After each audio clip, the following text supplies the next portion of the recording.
Welcome back to the Own Your Good podcast. This is Dave, and today I am excited to talk with a friend, Sarah Barrett. Yeah. Awesome. I just had a blank for a second that I would have said Bartlett or something totally different. That or you grew up knowing me as Sarah Hogan. Yeah, right? So, welcome, Sarah.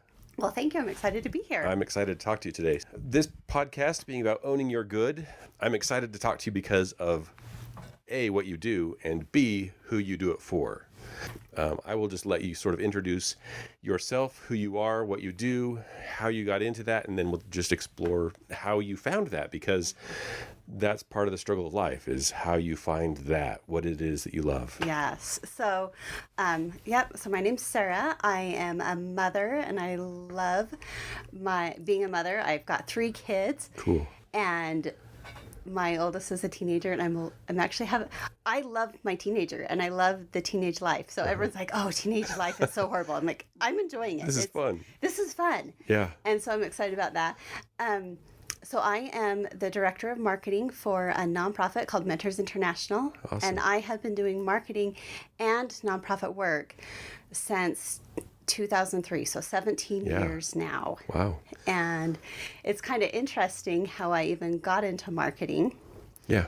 So I come from a family of teachers. Cool. And so growing up, I was like, that's what I'm going to be. Yeah. My mom's a teacher. My grandma's a teacher. My grandpa's a teacher. I have numerous cousins, aunts, uncles, all in the teaching profession. Yeah. And I highly respect it, and I know how challenging it is. So I was like, okay, that's what I'm going to do. I'm going to go to college. I'm going to be a teacher.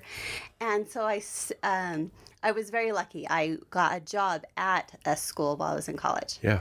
And while I was at that job, I was like, I don't like it. And I'm like, this isn't me. Yeah. And it's okay I realized in college, I'm like, it's okay to say, this doesn't fit me. It doesn't work for me. What did they have you doing, or what was your job that helped you to realize that? So I was a math tutor. Okay. And believe it or not, I have a degree in mathematics too. Yeah. I like the challenge. And I'm like, well, I can help my kids with their homework. And that's pretty much what I do. But somehow that experience, trying to explain it to kids, I wasn't good at it. Yeah. And that's okay not to be good at it. Yeah.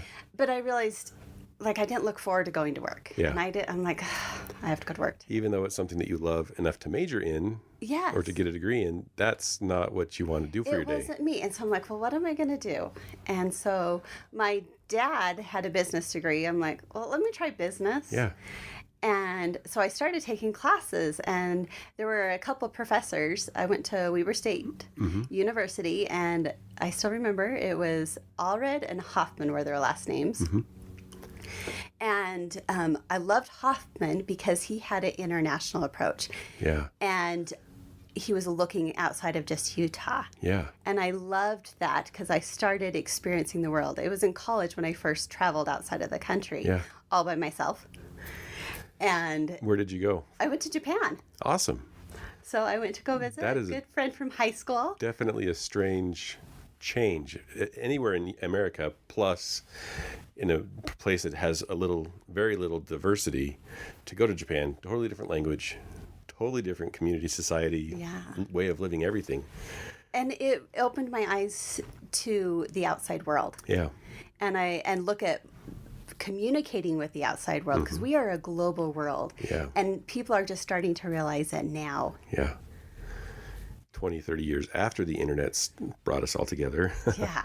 I guess that's pretty quick, though. And so I started, because at first when I'm like, I'll do business, I'm going to do accounting because I like numbers. math. Yeah. It worked with me, but I realized marketing was more of my passion. Yeah. I got to be creative. I got to communicate with people. And I really enjoyed it. So you realized that in college. So growing up, the example that you have to follow is being a teacher. In college, you realize that's not it. You take a few business classes, you realize marketing is where it's at. And the traveling to Japan sort of opened your eyes to the challenge and fun of trying to communicate something to somebody else. Yes. Where did the nonprofit part come in? So my first marketing job was working for Weber State University. Okay. And I worked for their campus recreation department. And that working for a nonprofit, you have the challenge of creating something almost out of nothing because your budgets are so small. Yeah. They joke in the nonprofit world that we're unicorns because we don't exist, but yet we make things happen. Yeah. And we're magical. And so I learned how to use a small budget and to communicate to get things done. And I came up with some ideas to implement to increase awareness that there was a recreation department. Yeah. And I started talking to all of the freshman classes. There were certain classes that all freshmen took, and some orientation classes. And so I reached out to the professors. And so I started attending one class, teaching a class, and sharing what is offered at the recreation department. And our usage almost doubled. Wow. People are like, you have kayaks, you have, And that didn't life cost jackets. anything, just showing up and offering the knowledge. It was only a couple bucks Yeah. with your student ID. And then they had this gym and all of these resources and free exercise classes. Yeah. I was the epitome of a starving student, working and paying for my college as I went. And it was fun to share with the students all these resources that I never knew. Yeah. It wasn't until I was a senior and I got the job for the recreation department. I was like, This is available? this is available. Wow. There's the gym. It's not just for the kids on scholarship. Everyone can use it. Yeah. So it was inexpensive for the student, and the budget that you had to work with was basically nothing because you're just telling people about it. Yeah. Awesome. And so that was fun. And then my next job was working for the Utah Safety Council. Okay. And that's when I discovered the passion of helping more people. The Utah Safety Council, their goal is to make a safer environment in the workplace for everyone in Utah. So it was workplace safety. I did a lot of work with OSHA, and I had a passion for keeping people safe. And I took it a step further. I also did a lot of research, and I learned about the safety industry. So I know a lot about fire extinguishers, ladder safety, and they call it PPE, personal protective equipment. And I think that's one thing that also made me successful in my job is I did the research to know my industry. That's cool. That's not the creativity. That's the curiosity of what is this and how can I learn it better so that I can be more effective? Is that right? Yeah. How can I influence more people's decisions? How can I give them more knowledge to help them be more safe? Yeah. Cool. And the whole goal is to get everyone to go home every night to their family safe. And I really got behind that because I felt like I was helping people, and there was a reason behind my marketing and communication. And all my communications that went out had some sort of element to help someone. Yeah. Neat. So what types of things are you putting out as you've started at Weber State and as you've changed jobs and gained more, I don't know if it's weight, the message that you're sharing is more important, more powerful? How do you do that? How do you communicate that? So there are a lot of ways, and you are always changing and modifying your message. With today's world, you have mere seconds to get someone's attention and to convey a message within a few words, 15 seconds. Yeah. So radio used to be the thing, TV used to be the thing, but it's changed now to ads that we see on social media, ads that we see on websites. Yeah, and I laugh because social media wasn't even invented when I got my degree. Yeah. It wasn't a thing. I still remember one of my marketing classes, they're like, you have to make sure your business is listed in Dex. Yeah. That's the phone book. Yeah. They're like, your business will die if people can't look you up in the phone book. Yeah. And so, of course, I would make sure in the beginning, that we had an ad present in Dex. And now I just laugh and like, if I do happen to get a phone book, it goes straight to the recycle bin. Yeah. Yeah. Nobody uses those anymore. Yeah. So it's definitely evolved, and keeping your finger on that pulse of what is new. Are there any new technologies that you see coming that way? Well, I think it was yesterday, Instagram came out with a new reel. And so my job over the next week is to figure out how that works. Yeah, I saw that. And so that'll be fun. Instagram is a great audience for what I'm doing now. So now I work for Mentors International, which is still a nonprofit. Okay. And what is it that they do? I've looked a little bit at it, but explain it for people. So we're Mentors International. We mentor people and we help people, but we do it in developing countries. Okay. A lot of these people have grown up and were raised in generational poverty. Yeah. They are working for their next meal. They have never had the opportunity to go to school, and their mindset is day to day. Yeah. They're not thinking a week from now because the problems are today. It's today. I am starving today. Yeah. There is a flood. Or for today, there's a pandemic. I can't leave my house. Yeah. And so with mentoring, we are able to work with the people, motivate them, and give them the mindset that you can accomplish more and that there are so many opportunities out there for you. On top of that, mentoring and encouragement, we provide business and entrepreneurship training because a lot of developing countries, creating your own small little business is the way you're going to increase your income. Yeah. Especially, we work with a lot of single women There are. that are abused, abandoned, neglected, and they have children, and they have no way to pay for these children Yeah. and to support them. I spent a little bit of time in Mexico and Guatemala, and I had seen one of the stories that I saw on the Facebook page of the company, the organization, is a woman who basically sells small household items out of her house, basically soap and A detergent. little things. tienda in front of her home. And that's what I saw. The ladies that were, I don't know if abandoned is the right word, or divorced or whatever, have kids. They do have a little room, little corner where they have sort of a walk-up window where people can stop by and pick up another Brillo pad or another packet of soap or something. Yeah, So that's the beginning of it. that's the beginning of it. We teach them how to manage their business. We also have another aspect where we have learning and mentoring centers so that because not everyone wants to start their own Yeah. business. Sometimes they want to advance in their career. And so we teach classes for improving their English. Yeah. Call centers are a big thing. When you make a phone call for help, you're usually in another country. Yeah. And if we can teach them proficient English, they can get a better paying job. We have graphic design, computer skills. We have a sales and customer service class to teach them to be better businessmen. Along with that, we have that mentoring. That's that key aspect. It's Yeah. going to change their mindset. And as your income increases, we teach them financial literacy, how to manage their income, Yeah. to save for the future, and to get out of personal debt. Yeah. And then we have a whole nother component we also offer, which is empowering them, our microloans. Yeah.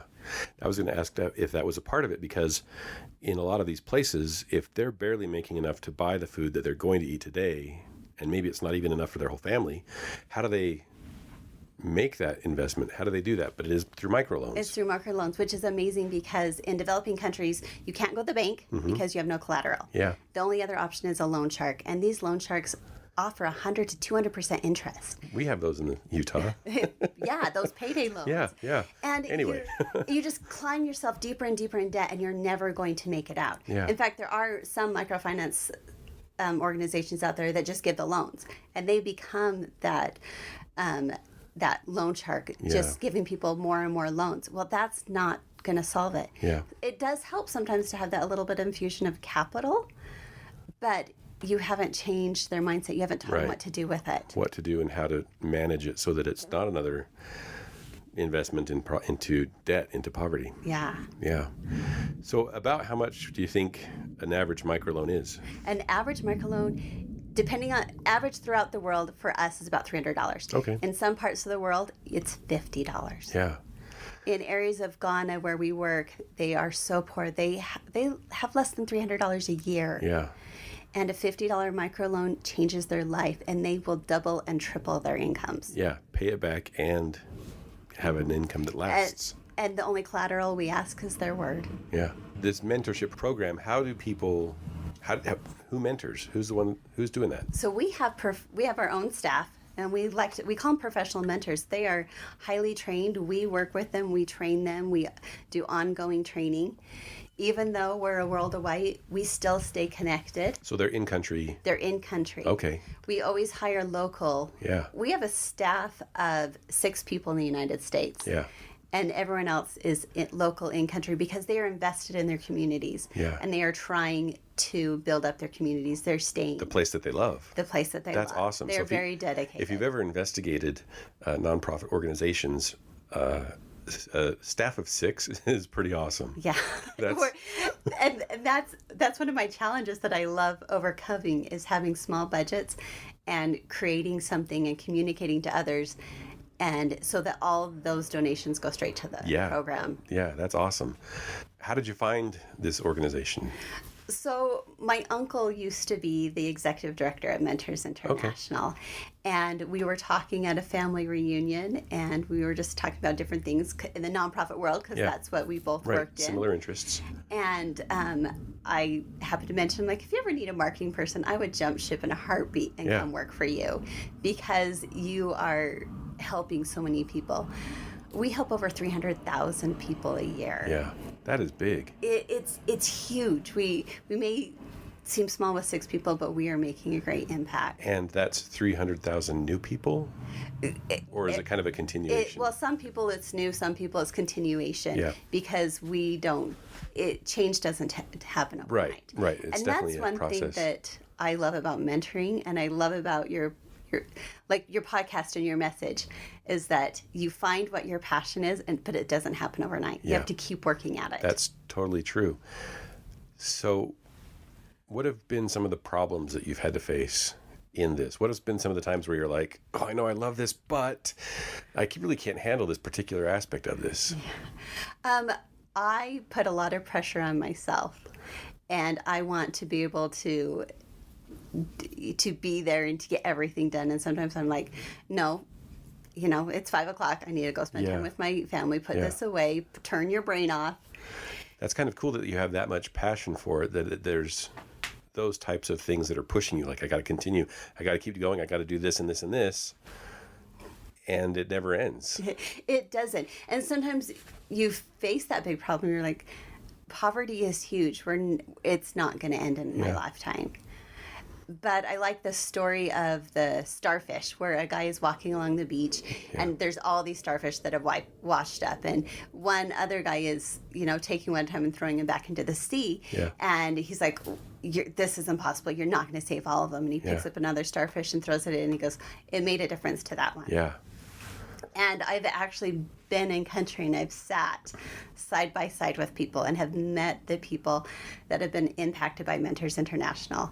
And I've seen one person's life change, and that's huge. Yeah. And it's not just that one person, it's their future generation. How they're going to teach their kids. Yeah. That is so cool that you see that happening. You can be over here in the United States, but still know that people are learning and experiencing that kind of growth over that time. I had something and it's gone. Well, and then also some of the challenges that arise, because encouraging people, I love to encourage people to go into business and entrepreneurship and to start new things. Mm-hmm. I have the great opportunity. I work with the Utah State University's entrepreneurship program and talk with the students and encourage them. And it's hard. And there will be days that are challenging. And it's hard because with marketing, I want everyone to love Mentors International and to be their favorite charity. Yeah. But I have to get the word out. And sometimes you get discouraged because there's big issues that arise, and there's great political movements, and it will cloud, and it takes away from the message you're trying to share. And there's so much media out there. How do I get my message out clearly, because it gets lost? Yeah, that's true. So working for a nonprofit, this kind of sounds like an advertisement for them, which isn't at all the intent. But if you do want, we'll have a link to them and what they do and how that works and whatever you can donate or anyway. But working with a university, that's like the complete opposite of the spectrum. You've got kids who are maybe not totally privileged, right? Maybe they're investing and having to take on debt to go to college. But what is it like working with that group of kids? I love seeing their innovation and their drive. And I think they have more innovation and drive than I ever did when I was in college and when I was going through the business program. Yeah. I love seeing the new advances in technology and how students are able to implement it in their classes, their presentations. It's more interactive. There are a lot more internship opportunities so that you can start learning about different areas of business before you even get your final career. Yeah. So you really can test out how things are going. That's pretty cool. So you're getting a lot of feedback. You're seeing how things are working, and even maybe as a part of an assignment, they could be creating something that eventually could be a business.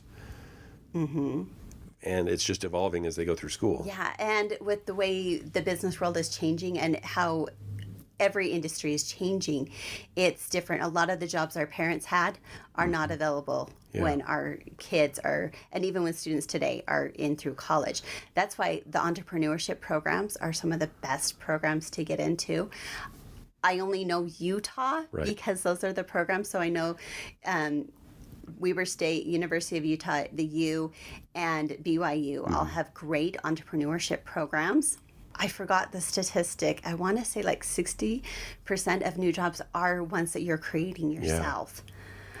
But it was over 50%. Yeah, so that's kind of a big deal, that the number of jobs. Yeah. Entrepreneurship is the way of the future. Yeah. And so when you find that passion, you find a way how you can turn that into your job. Yeah.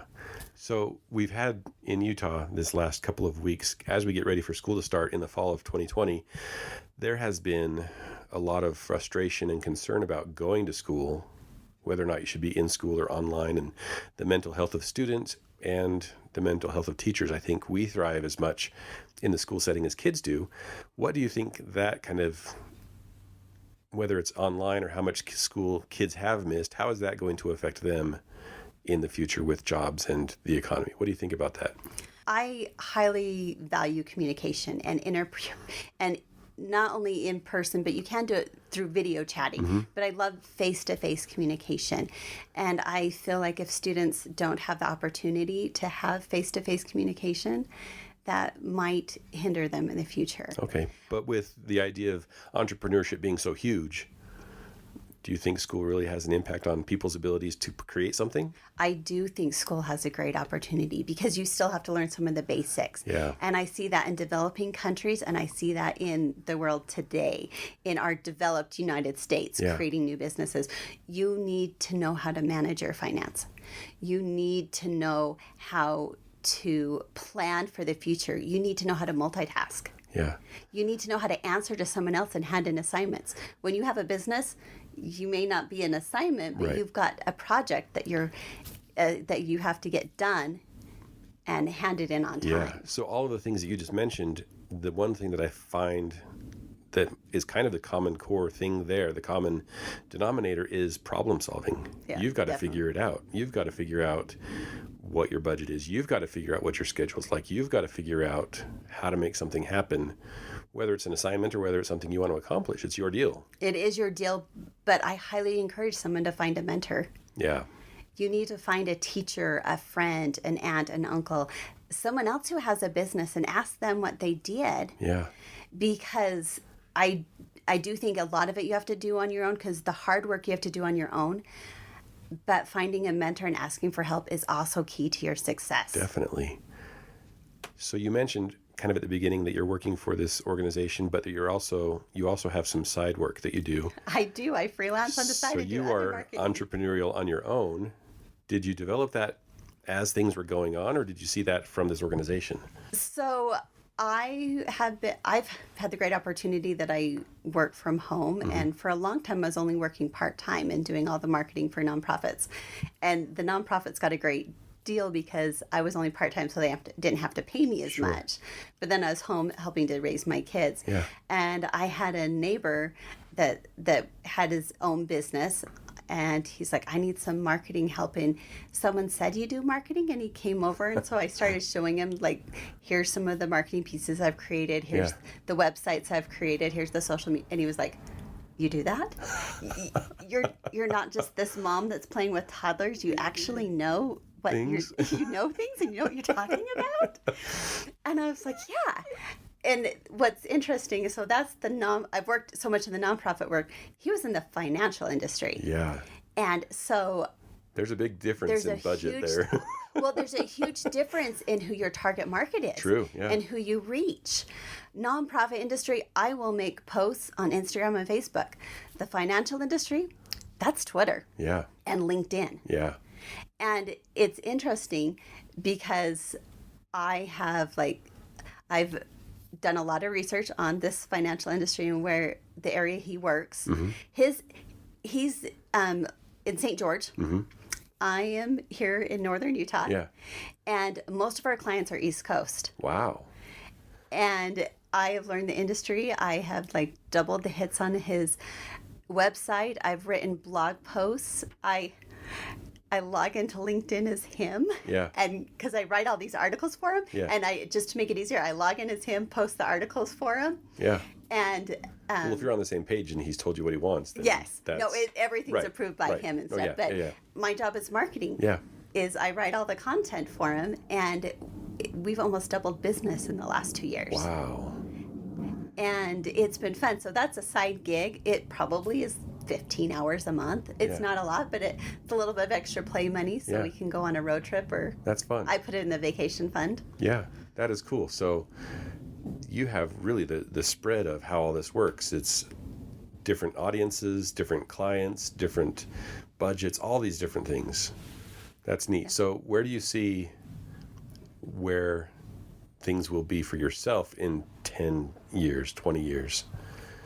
So 10 years, I still see myself working in the nonprofit industry. Yeah. Being a woman myself, I love the fact that we reach out to the women that in developing countries have less. Yeah.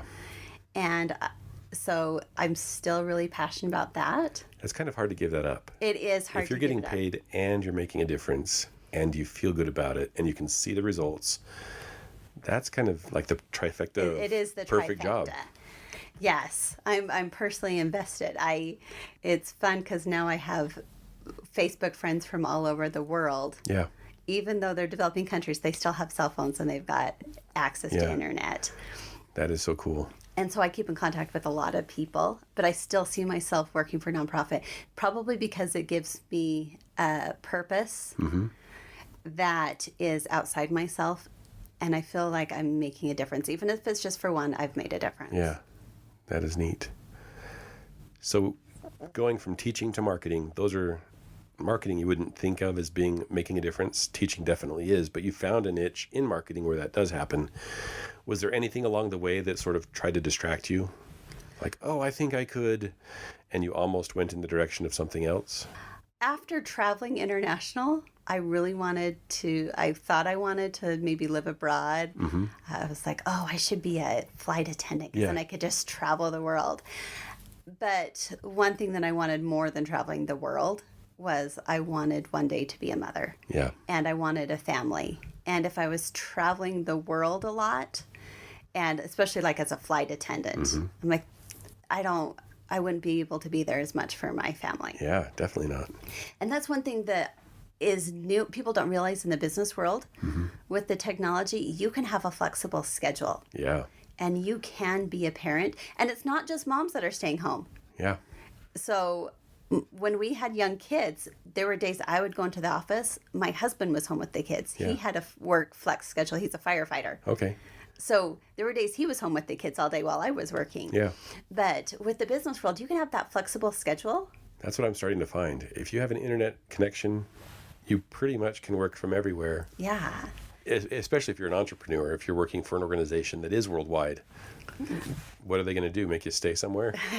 Well, and worldwide, there's times I have 6 a.m. meetings. There's times I have 9 p.m. meetings. Yeah. It just depends on the time zone and where we're talking with. Yeah, that is fun. So you worked through this process in college, and I guess the thing that I am hearing from people as I interview and talk with people, that if you're a teenager, if you're 12 to 18 years old, it's okay if you think you know what you want to do, but you don't.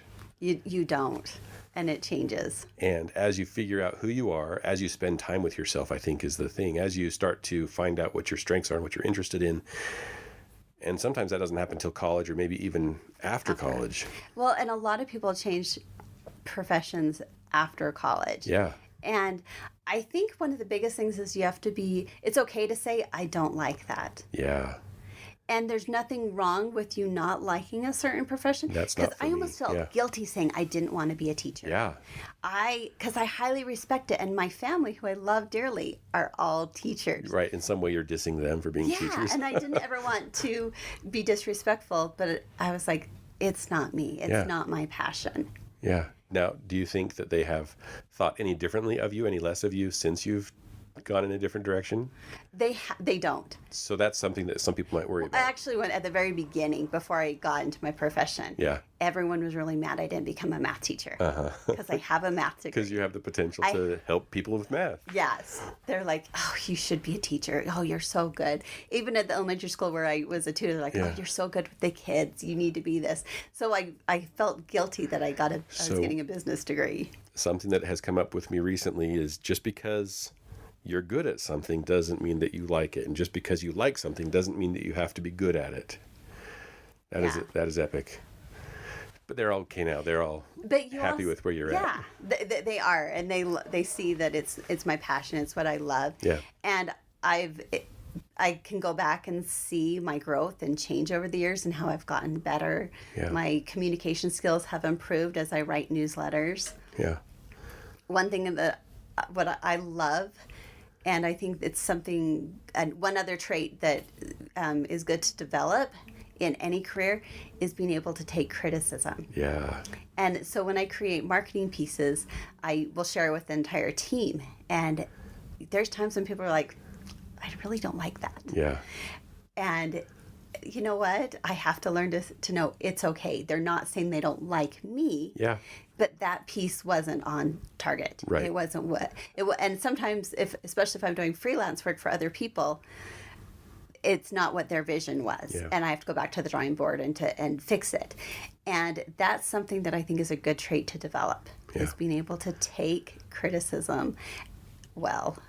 Because you're looking to improve it. I'm looking to improve. And when I take the criticism and I improve, and I wouldn't really call it criticisms, but when I take suggestions, feedback, when you get something's wrong with it, something doesn't look right, and I try and improve, I personally improve. And because I have listened to so many people over the years, there's a huge difference. And I keep improving because I listen to others. Yeah. And that doesn't mean that you're always doing it right. It just means that you're able to fix it faster. Yeah. Yeah.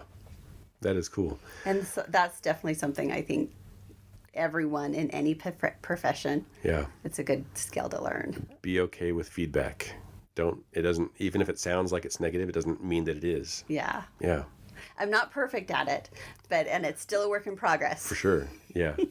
Yeah. So long as you're willing to take that kind of feedback. So with people who are, maybe they are just graduating from college and they don't know what they want to do. Maybe they're in high school and their parents are not understanding them. Or maybe they're older and they're thinking about switching careers, or they're close to retirement. What advice would you give a person who is feeling like, I don't know what I'm good at. I don't know what I like. Watching TV doesn't count as a job. Watching TV. I think don't let fear hold you back. Okay. You try something new. A lot of times volunteering or getting involved with an organization first lets you get a taste of what it's like. Yeah. Trying a new hobby, try it as a hobby first and then maybe turn it into a profession. Yeah, so if you are interested in the things that you see on Instagram, you could figure out a way to maybe duplicate it with your own ideas. Mm-hmm. Pretend like you are working as a marketing guru and maybe copying so you can see what it's like, how it works, what it feels like, and how you get results and how you can modify that and twist it and make it different. But you're never too old. Yeah. With Mentors International, there are so many people that are taking our vocational classes that are in their 40s and 50s. So we have the whole range from 20s to 50 to grandparents. Yeah. I remember there's this one lady, Melchora from the Philippines. Her husband got hurt in an industrial accident and was blind. Mm-hmm. And all of a sudden, she's now the breadwinner and she has to take care of her family. She knew how to sew. Now she is developing her skills. She's gotten better. She's a grandma. Mm-hmm. And now she's to the point where she designs her own patterns. That's cool. And so it's called ready to wear, where you make a whole bunch of clothing and then you sell it to the distributors and they ship it out to the different stores. But she has grown her business, and she has slowly invested and bought more sewing machines, and she's taken sewing machines to neighbors, so now more women have jobs. Yeah. But she was a grandmother. Well, no, she was a mother. She's now a grandma, but she was a mother Over that time. with kids when Yeah. her husband lost her sight. Yeah. And she had to start a new job and a new profession. So that's cool to think. I mean, I think in general we hear of people who are older and they're set in their ways. They don't know how to adjust, how to change, how to adapt. But if you're open to it, and maybe that's necessity is what drives that invention, recreation, that you're willing to do that. So if you are 25-ish, younger 20s, you're just getting out of college, or whether you're 40 or 50 and life is changing and you need to do something different, it's okay to try something different. It does. And I think it's the fear that holds us back. What if I fail? Yeah. What if? What if you fail? Well, what if you what could never happen try? worse? Yeah. If you never try, you don't know that you're going to develop some ready-to-wear clothing line that is growing massively. Yeah. And you could love that for the rest of your life. Yeah, I met this cute mother when I was in Nicaragua. I was just barely in Nicaragua back in March, and her teen students, who were early 20s, were attending our learning and mentoring centers, growing their education, and they were like, "Mom, you need to take some of these classes, Yeah. and you need to start a business." And their mom would take yarn and weave these really cool bracelets, and so here she is. She's the mother, and she started taking classes, and so she started a business making bracelets. So it definitely helps to have family support. Somebody else that says, no, you really are good at this. Don't second guess yourself. Just Try it. Go for it. That is awesome. Well, thank you, Sarah. Well, thank you. That is the stories that you've given, the hope I think that you are sharing, because people in all parts of the world, in a variety of circumstances, either because of physical accidents, physical problems, or just life is changing, kids grow up, things are moving along, you can figure something new out. You can pursue something that can improve your life, and maybe it leads to a super successful job that provides for your family and for lots of other people, or maybe it just helps you get by from one day to the next so that you're not in the despair and poverty that so many people in the world are in. Yeah. Any last advice or words from you, Sarah? Yeah. Find a mentor. That's one of the keys to success. I agree. Is find someone that will mentor you, encourage you, and give you some of that criticism and feedback that will help you change and become a better person, so that you can go for your passion and to be the best person you can possibly be. That is excellent advice. Thank you, Sarah. Well, thanks for having me. Thank you for joining me today on Own Your Good. I'd like to give a special thanks to Arches Audio. They are the ones that provided this awesome music. If you need anything for a project, I would go and check them out. They have a great selection of music and other services to help you with your creative projects. I hope that you found this valuable. If you enjoyed this episode and it did something for you, or you think somebody might benefit from it, please share this. It would mean a lot to me to help spread this positivity and this idea that people can change, improve, and ultimately own their good.